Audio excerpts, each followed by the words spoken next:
there was a 20 centimeter anti-aircraft gun, which the Germans had put into a flat trajectory, and it took a good 2 days to try and knock that out. That one gun caused so many casualties because it was open ground, and it would take 2 days of attacks and a lot of Ranger casualties before they were able to knock that gun out. Now, there were tunnels or open trenches connecting all the positions here, and they were zigzagged, so they weren't in straight lines.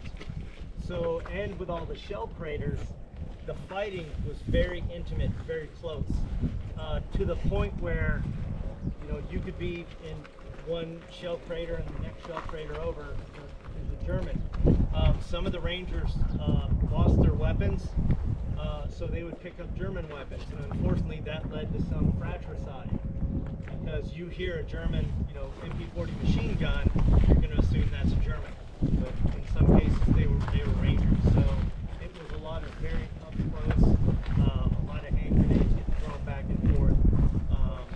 You didn't want to climb out of the shell crater, but sometimes you'd have to. You didn't really want to jump into these tunnels, but you would have to. And again, you had 3 depleted Ranger companies, which are smaller than a normal rifle company anyway. But James Rudder, the commander, is actually going to establish his command post in a big shell crater up here by the main observation post. I'll see if we can get out there.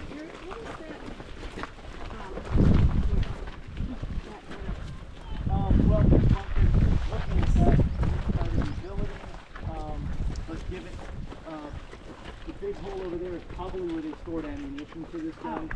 So, but there's barracks in here, so when soldiers would come up and do, you know, they'd be out here for a few days. You had, you know, mess facility, but you also had communications, and obviously a lot of ammunition stored. And then again, like I said, the defensive positions, when we get around to the other side, I'll show you a couple of good examples, were oriented inland for the most part, behind the guns, because that's where they expected an attack to come from, not from a bunch of idiots climbing up the cliffs in the front. Reasonable.